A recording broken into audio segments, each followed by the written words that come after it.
இப்போ சொல்றேன் கேளுங்க. மன் குந்து மௌலாஹு ஃபஅலியுன் மௌலா, நான் யாருக்கு நண்பனாக இருக்கிறேனோ அவருக்கு அலியும் நண்பராகத்தான் இருக்க வேண்டும்.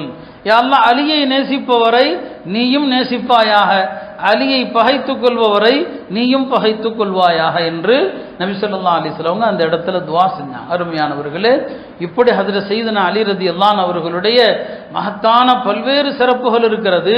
எல்லா போர்லையும் கலந்து கொண்டாங்க. தபூக் போருக்கு மட்டும் பெருமானார் அவங்கள அழைத்துட்டு போகல, நபியை அழைச்சிட்டு போகல.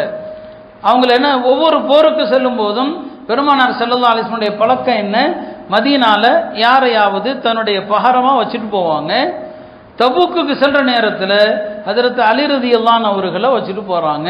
ஹஜ்ரத் அலிக்கு கொஞ்சம் கவலையா இருக்குது. ஏன்னா போருக்கு போயிட்டா பொதுவா மதீனால யார் தென்படுவாங்க, அதாவது முனாஃபிக்குகள் பெண்கள் தான் இருப்பாங்க. என்னடா முனாஃபிக்குகள் பெண்களோடு என்ன விட்டுட்டு போறாங்களே, பெருமானார்ட்ட வந்து கேட்குறாங்க, யாரை சொல்லலாம், என்ன போய் நீங்கள் விட்டுட்டு போறீங்களேன்னு சொல்லி. இப்போ ஹஜ்ரத் பெருமானார் சொன்னாங்க, என்ன அலி இப்படி கேட்குறீங்க, மூசா அலைஹிஸ்ஸலாம் தௌராத்துக்கு வாங்க செல்கிற நேரத்தில், துர்சினாய் மலைக்கு போகிற நேரத்தில் தன்னுடைய பிரதிநிதியாக யாரை விட்டுட்டு போனாங்க, ஹாரூனை விட்டுட்டு போனாங்க. நீர் ஹாரூனுடைய இடத்தில் இருக்கிறீர்.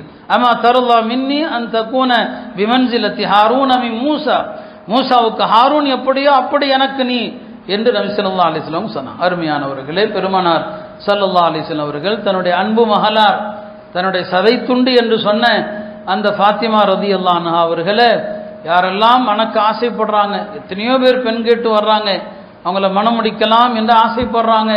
ஹஜ்ரத் அலிக்கும் மனதில் எண்ணம் இருந்துச்சு, ஆனாலும் வெளிப்படுத்த முடியல, அவங்கள்ட்ட ஒன்றுமே இல்லை. ஆரம்ப காலத்தில் அவங்க சாதாரண ஏழையாகத்தான் இருக்கிறாங்க, ரசூல் ஸல்லல்லாஹு பராமரிப்பில் தான் இருக்கிறாங்க. பெருமானார் ஸல்லல்லாஹு அலைஹி வஸல்லம் அவர்கள் எல்லாருடைய விருப்பத்தையும் புறக்கணிச்சாங்க. ஹஜ்ரத் அலி ரலியல்லாஹு அன்ஹு அவர்களுக்கு தான் தன்னுடைய மகளை மனமுடித்து கொடுத்தாங்க. வரலாற்றில் எழுதுறாங்க, பெருமானார் ஸல்லல்லாஹு அலைஹி வஸல்லம் அவர்கள் மிக மிக சந்தோஷமாக இருந்த தருணங்களில் ஒன்று ஃபாத்திமாவுடைய நிக்காஹுடைய நாள். ரொம்ப சந்தோஷமா இருந்தாங்க ஃபாத்திமா ரலியல்லாஹு அன்ஹுடைய நிக்காஹுடைய நாளில். ஃபாத்திமாவுடைய நிக்காஹில் வந்து யாரெல்லாம் கலந்தாங்களோ அவங்களுக்கெல்லாம் துவா செஞ்சாங்க. ஃபாத்திமா ரலியல்லாஹு அவங்கள அனுப்பணும், யார்கிட்ட, ஹஜ்ரத் அலி இடத்துல அனுப்பணும். இந்த அனுப்பக்கூடிய இடத்துல இப்போ நாம பெண்ணை மாப்பிள்ளை வீட்டுக்கு அனுப்புகிறோம் இல்லையா, அந்த மாதிரி அனுப்புகிற நேரத்தில் ஹஜ்ரத் அலி வீட்டுக்கு அனுப்பும்போது அங்கே சில பெண்கள் வந்திருக்கிறாங்க. அதில் ஒரு பெண்மணி அஸ்மா பின்து உமைஸ், அவங்க ஜாஃபர் இப்னு அபி தாலிபுடைய ஹஜ்ரத் அலியுடைய சகோதரர் மனைவி. நபி ஸல்லல்லாஹு கேட்குறாங்க, நீ யாருமான்னு கேட்குறாங்க. நான் அஸ்மா தான் வந்திருக்கிறேன். அஸ்மா பின்து உமைஸான்னு கேட்குறாங்க. ஆமாம் அஸ்மா பின்து உமைஸ், என் மகள் ஃபாத்திமாவை அனுப்ப வந்திருக்கீங்களா? ஆமாம் உங்கள் மகள் ஃபாத்திமாவை அனுப்ப தான் வந்திருக்கிறேன். அஸ்மா சொல்கிறாங்க, உடனே பெருமானார் எனக்கான துவா செஞ்சான், உடனே எனக்காக துவா செஞ்சான். அந்த அளவுக்கு ரசூல் ஸல்லல்லாஹு அலைஹி வஸல்லம் அவர்கள் ஃபாத்திமா ரலியல்லாஹு அன்ஹாவுடைய நிக்காஹில், திருமணத்தில் அவ்வளவு மகிழ்ச்சி.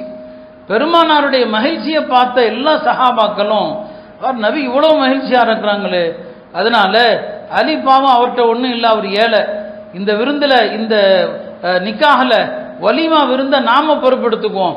அப்போ சாத் ரலியல்லாஹு அன்ஹு அவர்கள் சொன்னாங்க, இந்த வலிமா விருந்துக்கு ஒரு ஆடு வாங்குறது என் பொறுப்புன்ட்டான், ஒரு ஆடு நான் வாங்கிக்கிறேன்ட்டான். வலிமாவுக்கு மற்றவங்களும் செலவு பண்ணலாம், நான் பொறுப்பெடுத்துக்கிறேன்ட்டாங்க. சில அன்சாரி சஹாபாக்கள், நாங்கள் எல்லாம் ரொட்டி சுடுவதற்கு தேவையான சோளத்தில் செய்யப்பட்ட சோள மாவு, ரொட்டிக்கு நாங்கள் பொறுப்புன்னு சொன்னாங்க.